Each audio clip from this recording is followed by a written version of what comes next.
Arde la pólvora familiar más explosiva de nuestro famoseo. Te sitúo, noche cerrada, apenas un par de farolas tristes alumbrando surtidores vacíos, y en mitad del asfalto, Rocío Carrasco, su hija Rocío Flores y su hijo David Flores apretados a un par de maletas improvisadas. No esperan un taxi cualquiera, aguardan con el corazón en la boca a Carmen Ortega y a su marido Aniceto, la cuñada y el cuñado de José Ortega Cano, que llegan con el coche en marcha porque el tiempo vuela cuando dentro de casa retumba la voz desatada de Fidel Albiac. Para entender la magnitud del bombazo, hay que retroceder unas horas. Chipiona amanecía revuelta porque tocaba recordar a la más grande, a Rocío Jurado, su 19 aniversario luctuoso, 19 años ya, dicho pronto. Y como cada junio, la asociación que preside Gloria Camila organizaba misa, ofrenda floral y un almuerzo de familia en el restaurante de la playa Cruz del Mar. Hasta aquí, la postal parecía de manual, flores blancas sobre el mármol, aplausos sentidos y esa mezcla de nostalgia y orgullo que tanto gusta en la Costa de la Luz. Pero basta con rascar un poco para que salgan las esquirlas. Ni Rosa Benito ni Amador Moedano se presentan, ella alega compromisos televisivos, el dolores insoportables de espalda. Lo que nadie confiesa es que, en realidad, evitar cruces incómodos con Rocío Carrasco y su marido resulta un salvavidas para más de uno. Porque, ojo, en Chipiona ya corría el run run de que algo gordo estaba a punto de destaparse. La chispa definitiva la encendió Jesús Manuel Ruiz, periodista de pelo en pecho que no se corta ante nadie, lanzando un titular afilado como navaja. Carmen Ortega destapa la huida secreta de Rocío Carrasco y sus hijos por culpa de Fidel Albiac. Medio plató se quedó mudo, el otro medio empezó a llamar a contactos. Y es que Carmen, lengua desatada, había dejado caer durante el almuerzo que ella y su marido fueron testigos directos, no una, sino varias veces, de esa fuga nocturna camino de la gasolinera. Imagínate el revuelo cuando describe a Rocío Carrasco, en bata y zapatillas, empujando a los niños fuera de casa mientras Fidel descarga furia contra muebles, puertas y lo que se cruce. Aquí no hablamos de discusiones de pareja al uso. Hablamos, según el testimonio que corre entre bastidores, de gritos que se escuchaban desde la calle y golpes capaces de partir un somier en dos. Hablamos de que la propia Rocío, hija de la más grande, perdía el norte hasta pedir socorro a la familia Ortega Cano con una sola frase por teléfono: «Venid ya, que esto se desmadra». Y allí iban Carmen y Aniceto, de madrugada, sin hacer preguntas, para encontrarla bajo los nians de la estación de servicio, con los niños metidos en el coche a toda prisa mientras Fidel quedaba atrás, rugiendo dentro de un chalet que, por fuera, se vende como refugio de famosos pero, por dentro, retumba como una olla a presión. El dato crucial que Carmen desliza, y que nadie ha conseguido desmontar, es que esa escena se repitió tantas veces que la gasolinera se convirtió en punto de encuentro oficial. Ni refugio improvisado ni casualidad, era lugar pactado para huir sin levantar sospechas dentro de la urbanización donde todo se vigila. ¿Por qué gasolinera y no la puerta del chalet? Muy sencillo, allí se podía esperar con la excusa de repostar. Nadie sospecha de un coche parado junto al surtidor, mientras dentro palpita el miedo. Para rematar, Rocío Carrasco no conduce, así que dependía de alguien que la recogiera. Y si José Ortega Cano estaba en Sevilla, con sus propios fantasmas, la tarea recaía en la cuñada y el cuñado, que han callado casi 2 décadas, hasta ahora. Por eso las palabras de Carmen Ortega no son el típico dardo mediático, son un cañonazo que cambia el relato de arriba a abajo. Porque desmonta la imagen idílica que algunos programas han vendido de Fidel Albiac como caballero protector y coloca el foco en episodios de violencia doméstica que, de confirmarse, explicarían muchas cosas. Por ejemplo, explicarían por qué Rocío Flores, aquella mañana del famoso Mandarina Hate que acabó en los juzgados de menores, estalló contra su madre. No habría sido el fruto de un simple berrinche de adolescente, sino la culminación de años de miedo acumulado y silencios forzados. Graba esto en la memoria. Carmen y Aniceto cuentan que la primera persona que hablaba en cuanto Rocío y los niños entraban en su coche era la propia Rocío Flores, con la voz rota, pidiendo que no la obligaran a volver a pasar otra noche escuchando cómo su padrastro despedazaba televisores a puntapiés. Y mientras ella soltaba lágrimas, su hermano David, siempre más frágil, abrazaba el osito que llevaba consigo para calmar los nervios. Imágenes duras que ninguna campaña de blanqueo puede tapar. Pero aquí viene el giro que hace temblar platós. Carmen Ortega revela que, tras la muerte de Rocío Jurado y la caída de José Ortega Cano en aquel túnel de alcohol y cárcel, la única red de protección real para Rocío Carrasco y sus hijos fueron ellos, los cuñados. Y, aún así, tuvieron que callar por miedo a la artillería judicial de Fidel Albiac, maestro en sembrar demandas para enterrar cualquier testimonio incómodo.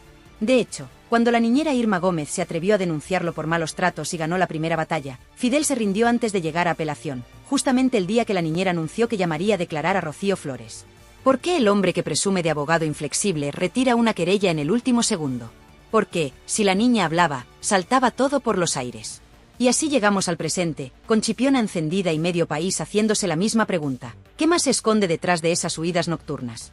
¿Cuánto hay de verdad en los rumores de golpes, insultos y muebles destrozados?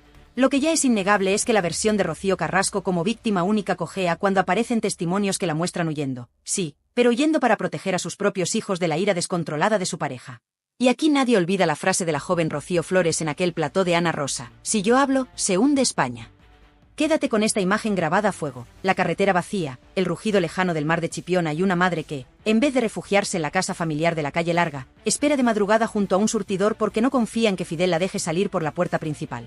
Ese es el telón que se alza sobre el relato que hoy comienza y que va mucho más allá de una simple pelea conyugal. Aquí hablamos de miedo, de silencios comprados y de una familia rota que, cada junio, se reúne para honrar a la más grande mientras, por debajo, late una verdad que todavía nadie se ha atrevido a contar entera. Y mientras los focos del mausoleo se apagan y las flores frescas empiezan a marchitarse, el rum rum crece. ¿Cuánto tiempo tardará Rocío Flores en romper el silencio? ¿Cuánto tardarán Carmen Ortega y Aniceto en poner nombres, fechas y golpes sobre la mesa? La pólvora está servida, y cada palabra que sale de Chipiona prende una mecha que, tarde o temprano, va a estallar en pleno prime time. No pierdas detalle porque, después de aquella huida que la familia ha intentado tapar durante años, la madeja sigue desenredándose sola. A la mañana siguiente de la famosa noche de la gasolinera, la urbanización Valdelagua amaneció llena de rumores. La portera de la garita, esa que lleva décadas viendo entrar y salir coches de lujo, juraba haber escuchado golpes secos hasta muy entrada la madrugada. No uno ni dos, varios, como martillazos contra los tabiques. Y lo que más le llamó la atención fue ver rodar, a eso de las 3, un televisor de plasma hecho añicos que cruzaba literalmente la puerta principal antes de estrellarse contra el murete del seto. Nadie lo recogió. Nadie preguntó. Porque ahí dentro todo el mundo sabe que el silencio compra seguridad, y enfrentarse a Fidel Albiac es exponerse a un aluvión de demandas capaz de arruinar a cualquiera. En ese ambiente de tensión permanente vivía Irma Gómez, la niñera que entró en la casa siendo poco más que una chiquilla y se marchó, 2 décadas después, convertida en el único testigo al que Fidel no pudo hundir pese a su maquinaria judicial. Irma, que ha rehecho su vida lejos de los platós, llegó a confesar en privado, y esa confesión corre ahora como pólvora de grupo en grupo, que su mayor miedo cada noche era el sonido de las llaves chocando contra la puerta, no las de Rocío Carrasco, que entraba agotada de grabaciones, sino las de Fidel, que volvía con el gesto torcido y la paciencia bajo mínimos. Según la versión que nunca pudo relatar en televisión, a él le bastaba ver un cojín fuera de lugar para desatar la tormenta. Y cuando la tormenta estallaba, lo primero que hacía Rocío Carrasco era agarrar a los niños por la muñeca y buscar refugio en la habitación de invitados, la única con cerrojo por dentro. Imagina esa escena, la madre apretando el pomo con una mano, tapando la boca de David con la otra para que no llorara y alertara a Fidel, mientras Rocío Flores, ya con 14 años, temblaba pero sostenía la mirada a su padrastro a través del hueco de la puerta. Esa mirada, contaba Irma, fue el germen de la batalla legal que vendría después. Porque Rocío Flores no era una niña que se amedrentara fácilmente. Cada golpe que escuchaba reforzaba su convencimiento de que aquello no podía normalizarse. Y cuando, tiempo después, verbos como violencia vicaria empezaron a colarse en los debates de sobremesa, ella ya había aprendido a base de gritos que las etiquetas mediáticas sirven de poco cuando la casa se convierte en campo de batalla. Pero abramos otro cajón aún más incómodo, el de la herencia de Rocío Jurado. Ese dinero que tantos comentaristas defienden como intocable, resulta que fue clave para financiar un flujo constante de televisores nuevos, puertas repintadas y muebles sustituidos. Según un proveedor de interiores que trabaja con varias mansiones de la zona, y que prefiere mantenerse en el anonimato para no morir a demandas, la casa de Rocío Carrasco llegó a encargar, en un solo año, 3 juegos de somieres idénticos.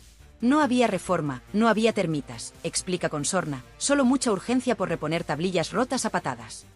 Y cada factura salía a nombre de Rocío, nunca de Fidel. Eso sí, el reparto de culpa se invertía frente a la prensa. Ella la víctima pública, él el esposo solidario, y los golpes nunca existieron porque ningún programa se atrevía a mencionarlos y la palabra presunto pegada al titular como si fuera un chaleco antibalas.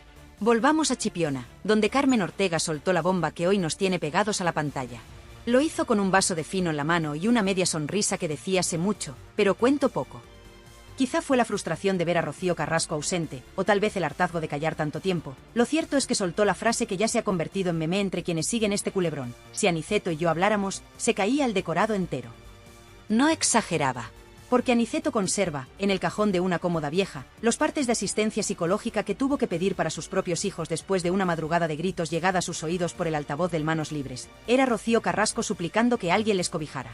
Ese documento, sellado por un gabinete privado de Sevilla, recoge textualmente el ataque de nervios de la menor que acompañaba a Carmen en el coche aquella noche. Temor generalizado a que, el señor de la casa, venga a buscarme y me haga daño.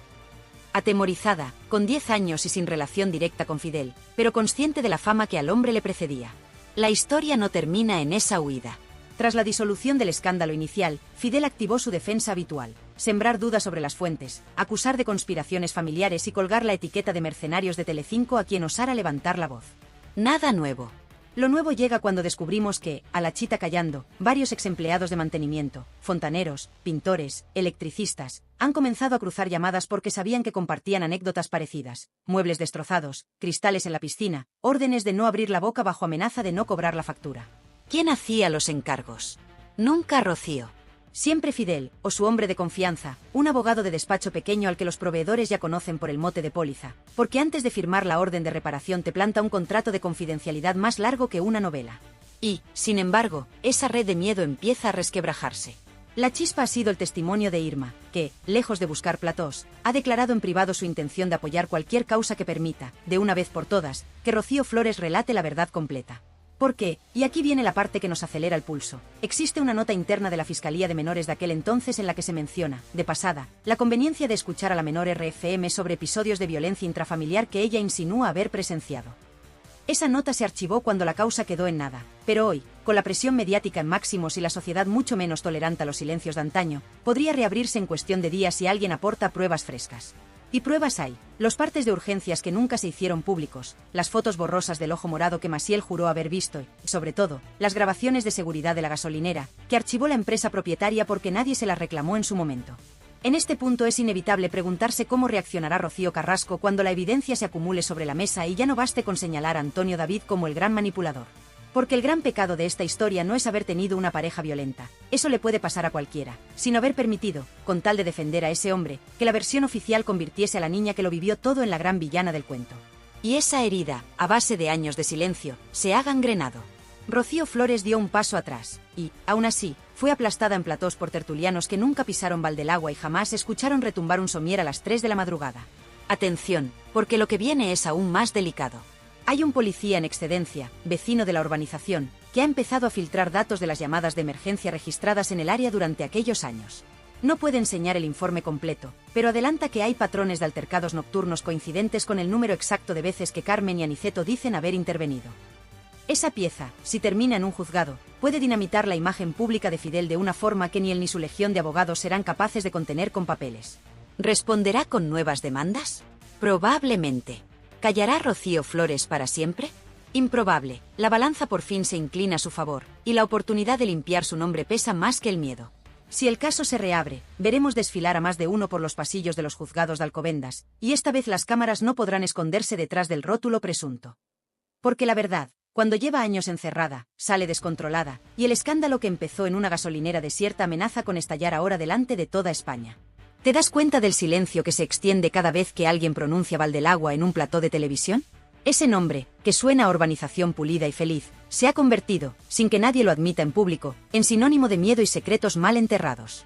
Mientras las cámaras enfocan su fachada impecable, por dentro se cuece una guerra fría que ya ha puesto en pie de alerta a medio Madrid. A estas alturas se rumorea que una docena de periodistas del corazón han empezado a recibir llamadas anónimas con advertencias veladas. Deja el tema o te vas a arrepentir. ¿Quién está detrás? Todo apunta a la misma mano, Fidel Albiac. Pero empecemos por el principio de esta nueva tormenta. El lunes, primera hora, la productora más famosa de los pasillos de Telecinco recibe un sobre marrón sin remitente. Dentro, una memoria USB y una nota escrita a mano, imágenes de la gasolinera, madrugada del 15 de marzo de 2004.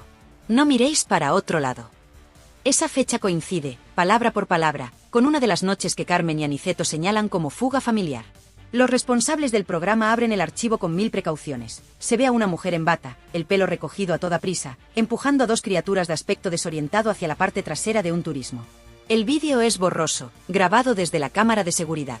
Aún así, la figura encaja con Rocío Carrasco, y no hay margen de duda sobre la presencia de menores. Mes y modelo del coche cuadran con el que conducía entonces Aniceto. El metraje dura menos de 3 minutos, pero basta para que el director de contenido se lleve las manos a la cabeza. Emitirlo sin difuminar a los niños sería un delito, pero ocultarlo haría saltar por los aires la credibilidad de todos los que han sostenido, durante años, que aquello fue una simple bronca doméstica. En paralelo, la familia Moedano mueve ficha. Amador, que siempre camina entre la lealtad y el desahogo público, se graba un vídeo casero de casi 10 minutos. No lo cuelga en ninguna red social, se lo envía, directo, a un par de redactores de confianza. Entre titubeos y tragos de agua, confirma que la tía Carmen no exagera un ápice. Relata, por primera vez, el día que Rocío Jurado le llamó llorando porque Fidel había vuelto a perder los estribos y los niños estaban aterrados. Cuenta también cómo la más grande, ya enferma, se preguntaba en voz alta si aquella relación no acabaría arrastrando a su hija a un pozo sin fondo. Ese testimonio, guardado hasta hoy en un cajón, destroza la imagen de armonía familiar que algunos tertulianos pretendían defender a capa y espada. Y aquí entra el elemento que nadie esperaba. Gloria Camila da un paso al frente y decide romper la tregua que mantenía con su hermana. Lo hace en un directo improvisado, sin maquillaje, con la voz temblorosa. Afirma que, siendo casi adolescente, acompañó a su padre a recoger a Rocío Carrasco a las puertas de aquella misma gasolinera.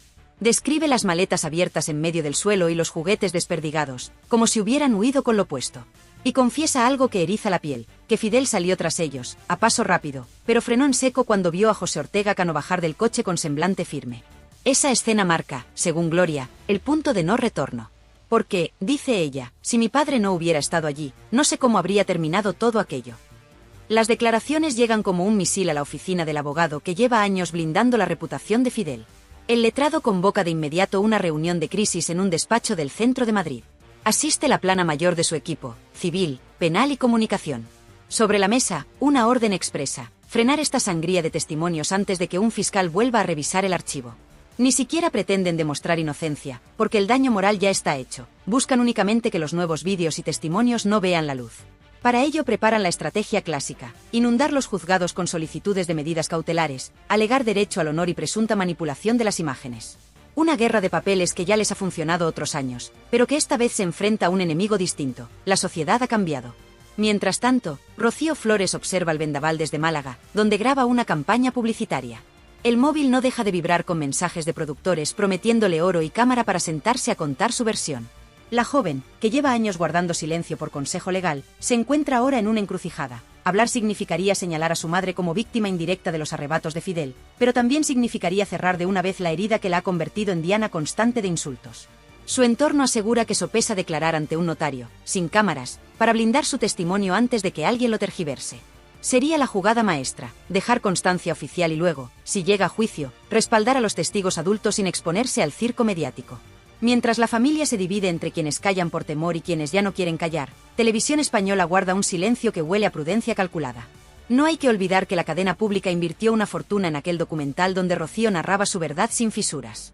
Admitir ahora que existen piezas ocultas dejaría a más de un directivo con la carrera descarrilada. Fuentes internas confirman que se han intensificado las reuniones de contenido para decidir si, llegado el punto, la corporación admite su ceguera o redobla la apuesta y se mantiene en el relato original. En la balanza pesan millones de euros en derechos internacionales y la credibilidad de un formato que aspiraba a reescribir la historia de la violencia de género en España. En las redes, la conversación sube de temperatura. Hashtags como gasolinera de la verdad y Rocío Flores habla ya se convierten en tendencia en cuestión de horas. Twitter arde con capturas de las viejas entrevistas de Carlota Corredera defendiendo a Fidel como marido ejemplar.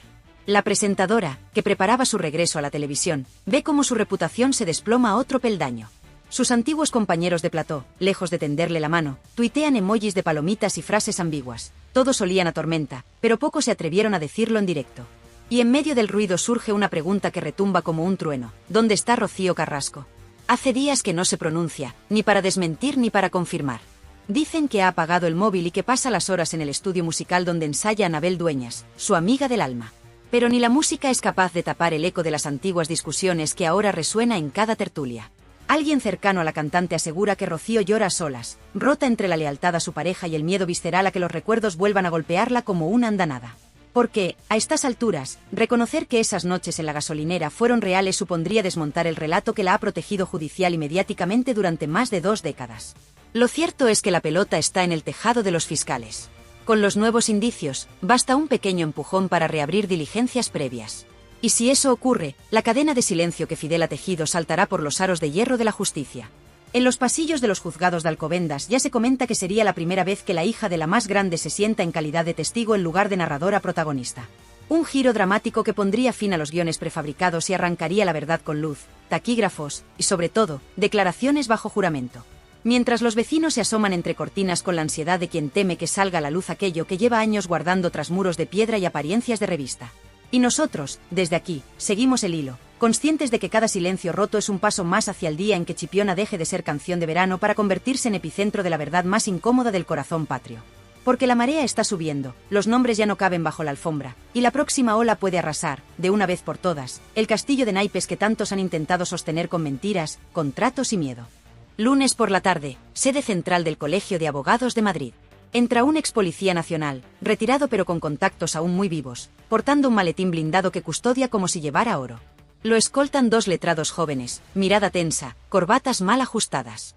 Entregan en registro una denuncia formal con copias de 17 atestados de patrulla que recogen intervenciones en Valdelagua entre 2003 y 2006, llamadas por fuerte altercado domiciliario, rotura de mobiliario con daños a terceros, y lo más grave, una petición urgente de traslado de menores por episodio de agresión verbal y riesgo de agresión física inminente. Las firmas de los agentes están ahí, selladas y fechadas. Nunca llegaron a juicio porque, atención, cada una se archivó por incomparecencia de la parte denunciante. Traducción sencilla. Alguien con influencia hizo las maletas legales antes de que el caso pasara a manos de un juez. Ese ex policía rompe ahora su silencio. Dice que ya no le asusta la sombra de las demandas porque está harto de ver cómo se enjuicia a la víctima equivocada. Y afirma alto y claro que, en más de un servicio, los críos, Rocío Flores y David Flores, salieron en brazos de los agentes, pálidos como la cera, mientras Rocío Carrasco buscaba llaves y abrigo temblando. El uniformado asegura que, una vez en la calle, Fidel no pidió explicaciones ni se preocupó por los menores, solo repetía que todo era un asunto íntimo y que él llamaría a su abogado. Señoras y señores, esto ya no es rumor, son documentos firmados con número de expediente, listos para entrar por registro en la fiscalía si alguien se atreve a impulsarlos. Y aquí llega la reacción en cadena. A las pocas horas de hacerse público que existen esos atestados, un portavoz oficioso de Televisión Española convoca a la prensa de pasillo. Pocas veces se ha visto tanto nerviosismo en Torre España. Confiesan que, si la justicia reabre diligencias y confirma episodios de violencia no contados, el documental que emitieron se convertirá en un ejemplo de falta de contraste informativo digno de manual. Eso, traducido a euros, es indemnización por publicidad engañosa a anunciantes y fuga inmediata de patrocinadores internacionales. Un colapso reputacional que ningún directivo quiere en su hoja de servicios. Se plantean, incluso, retirar temporalmente el formato de la plataforma bajo el argumento de revisión editorial por nuevos datos. Algo inaudito. Mientras tanto, Telecinco olfatea sangre. El viejo animal carroñero de Fuencarral ve la oportunidad de oro para recuperar terreno perdido y convoca a última hora a sus figuras históricas. El plató se llena de viejos guerreros, los que se fueron peleados, los que juraron nunca volver, y los que se marcharon a la pública para abrazar la causa de Rocío Carrasco. Hay llamadas cruzadas, contratos relámpago y, sobre todo, promesas de libertad absoluta para despellejar un relato que, de confirmarse los atestados, se viene abajo como castillo de arena. Los focos apuntan a Carlota Corredera, que guarda silencio, pero fuentes internas cuentan que su equipo legal estudia el término negligencia profesional como salvavidas y la marea arrastra su nombre. La otra cara de la moneda es la reacción de los colectivos feministas que en su día se aferraron a la serie documental como bandera de lucha. Varias asociaciones emiten un comunicado urgente diciendo que defender a las víctimas de violencia machista no implica poner vendas ideológicas cuando aparecen nuevas pruebas. Traducido, no van a quemarse por alguien que pudo maquillar parte de la verdad. El discurso se quiebra y el debate se polariza más que nunca. De un lado, los que siguen viendo a Rocío Carrasco como símbolo. Del otro, los que defienden que cada testimonio oculto la convierte en cómplice silente de su propia historia. En este terremoto, surge un personaje clave que hasta ahora se mantenía en discreto segundo plano, la abogada que asesoró a Rocío Flores cuando estalló la guerra civil familiar. Esta letrada, curtida en pleitos de alto voltaje, filtra un digital que guarda en un disco encriptado la cronología exacta de episodios violentos referidos por la menor en su día y nunca admitidos como prueba. ¿Por qué no se usaron? Porque, asegura, la presión mediática ya había etiquetado a Rocío Flores como agresora de su madre. Esa carpeta, señoras y señores, podría ser la llave que gire la cerradura de la hemeroteca judicial. Avancemos a las redes sociales, el termómetro que hoy lo mide todo. Hashtags como almohadilla Fidel se acabó y almohadilla Rocío Flores cuenta ya baten récord de menciones. TikTok se llena de análisis de voz donde expertos en criminología desmenuzan el tono y las microexpresiones de Fidel durante sus escasas apariciones públicas. Conclusión viral, rasgos de personalidad controladora y pasivo-agresiva. ¿Científico? Quizá no. ¿Influyente? Bastante, porque la opinión pública ya huele a sentencia antes de que hable un juez. Y ojo al dato que revienta los grupos de WhatsApp. Alguien filtra un audio en el que se escucha, presuntamente, a Fidel llamando inútil a Rocío Carrasco y amenazando con sacar a la calle los trapos sucios de la familia si ella insiste en marcharse con los niños. La calidad es mala, pero un perito fonográfico contratado por un medio digital afirma que la voz concuerda al 95%. Si se corrobora la autenticidad, es munición directa contra la imagen de marido pacífico que su equipo legal defiende a capa y espada. En medio de este fuego cruzado, llega la reacción desde Chipiona, epicentro sentimental de la saga Jurado. El ayuntamiento, temeroso de que la polémica empañe los actos anuales en honor a la más grande, convoca reunión urgente con la familia Moedano. Sobre la mesa, la posibilidad de aplazar la próxima misa conmemorativa y la tradicional ofrenda floral. No quieren que el cementerio se convierta en plató improvisado de reporteros que cazarán cada lágrima o gesto de los asistentes. La tensión entre turismo y respeto a la historia local alcanza cotas máximas. El pueblo se divide entre los que quieren paz y los que creen que la verdad de Rocío Jurado exige destapar todo, caiga quien caiga. Y mientras políticos, abogados y televisiones hacen cábalas, la vida cotidiana de Rocío Flores da un giro sospechoso. Un periodista la fotografía saliendo de una clínica de psicólogos en Málaga. No es la primera vez, pero hoy la estampa vale su peso en clics. La joven, visiblemente cansada, evita preguntas, pero quienes la vieron dentro hablan de una sesión maratoniana que superó las 3 horas. Fuentes médicas no confirman ni desmienten, aunque señalan que un testimonio traumático de infancia necesita preparación terapéutica antes de ser declarado ante un juez. La señal es clara, se acerca el momento de hablar. En el bando contrario, Fidel se blinda en su casa y refuerza seguridad. Ha contratado a un antiguo escolta de discoteca y ha instalado cámaras extra que apuntan a la valla perimetral. El vecindario comenta que han visto a su abogado entrando y saliendo deshoras, y, lo más llamativo, que las luces del despacho de la planta baja permanecen encendidas toda la noche. Ya nadie duda de que preparan la defensa a contrarreloj, localizar fallos procesales, impugnar cada atestado policial por caducidad o falta de sellado adecuado, si todo falla, desacreditar moralmente a cada testigo acusándolo de ávido de platós y dinero fácil. Estrategia de manual, sí, pero la marea esta vez arrastra más arena de la que su dique puede contener. La pregunta que flota en cada redacción es simple: ¿habrá querella masiva de la familia Ortega Moedano contra Fidel? Los abogados consultados dicen que, si se verifica la violencia frente a menores, bastaría el testimonio de Carmen Ortega unido a los atestados para exigir responsabilidad penal y civil. Y aquí entra otra pieza crucial: el seguro del hogar de Valdelagua incluye cláusulas que eximen a la compañía si la vivienda se usó como entorno de actividades ilícitas continuadas. Si se declara mal uso, la aseguradora podría reclamar a Rocío Carrasco y a Fidel los más de 200.000 euros que pagó durante años en reparaciones de urgencia. Es decir, un boomerang económico de proporciones bíblicas. Hoy, por fin, alguien va a hablar. No hablamos de un testigo secundario ni de un tertuliano de medio pelo. Hablamos de Rocío Flores, esa muchacha convertida en mujer a golpe de titulares que carga sobre los hombros la etiqueta de hija rebelde que, sin embargo, fue la niña que escuchó cada crujido de pared, cada televisor estallando contra el suelo, cada insulto escupido en la cocina. Lleva meses preparándose, repasando memoria con psicólogos, respirando hondo cada vez que ve su nombre trending y conteniéndose cuando le ofrecen exclusivas millonarias. Y hoy, según fuentes directas del juzgado de Alcalá, plasma por escrito lo que el país entero sospecha, pero nadie se ha atrevido a jurar bajo pena de falso testimonio. Mientras se acerca la hora, el vecindario de Valdelagua sufre algo parecido a un eclipse moral. Quien ayer defendía la discreción, ahora se asoma por la rendija y levanta el pulgar en señal de ya era hora. Los repartidores de prensa reparten gratis un suplemento especial con la cronología completa. En la portada, un título en mayúsculas que retumba: La noche de la gasolinera ya tiene voz.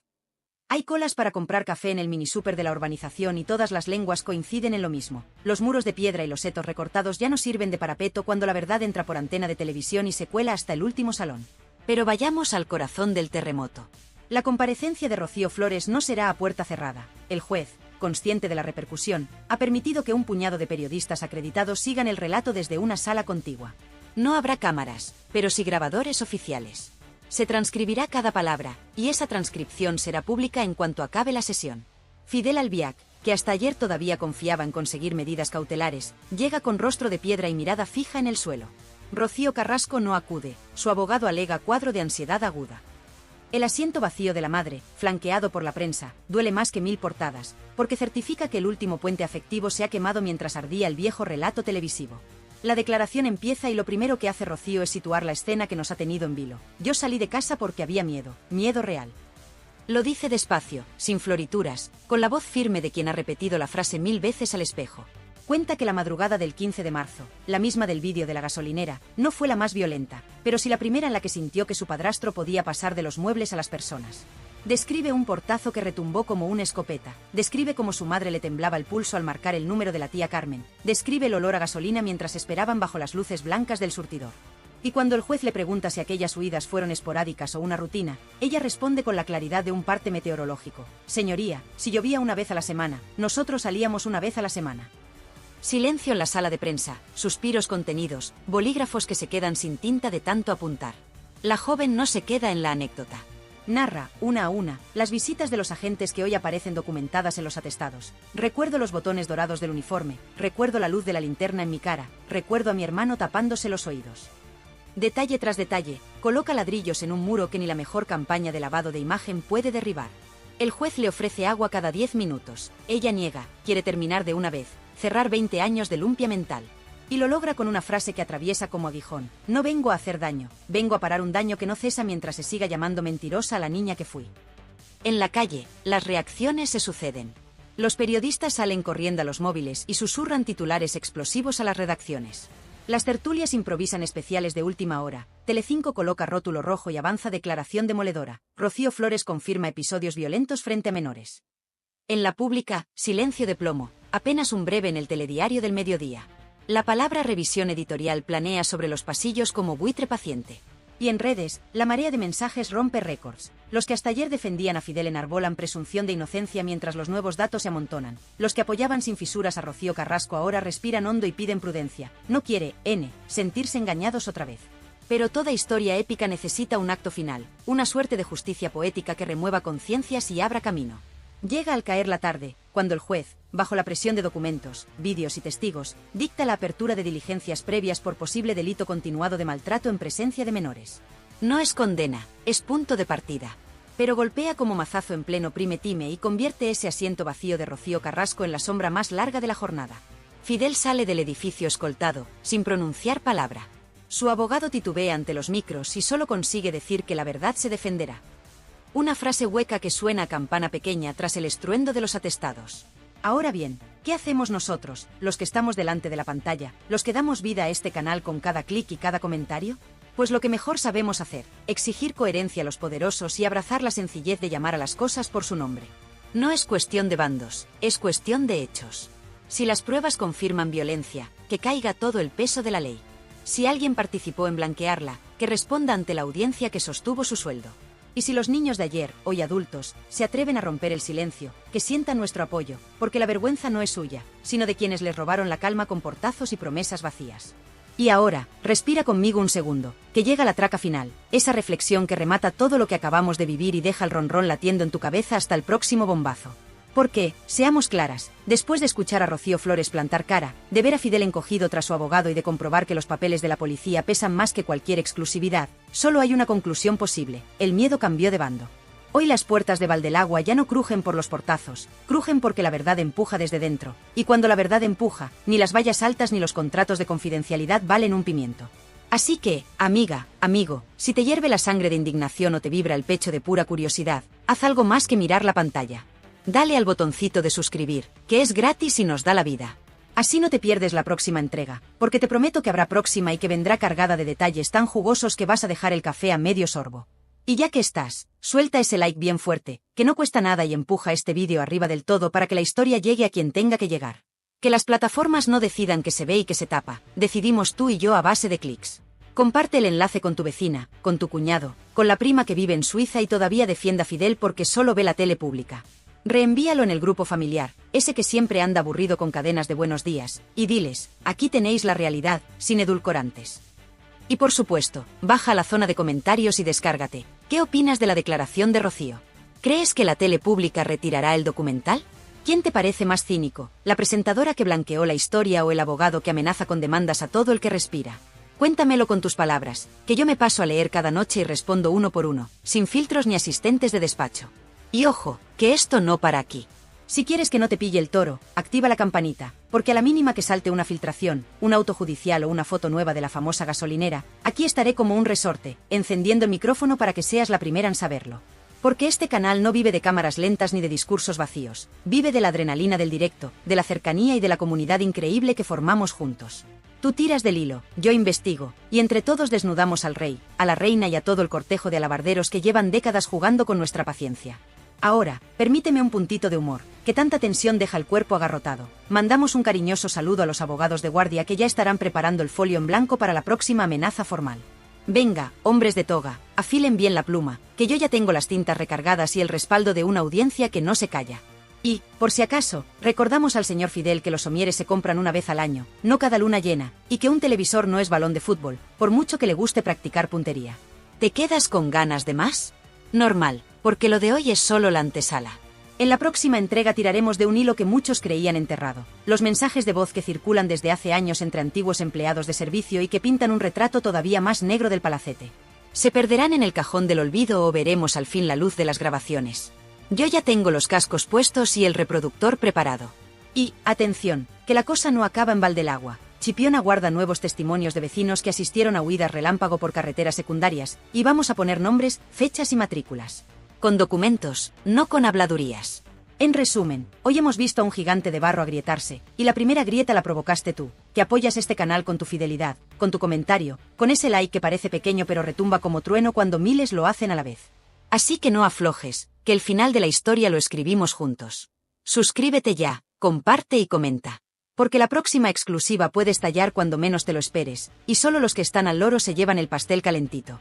Y ahora sí, llegamos a la despedida épica, esa que se merece una ovación de balcón. Recuerda hidratarte, vigila tus somieres si tu pareja se altera y, sobre todo, no dejes que nadie silencie tu voz.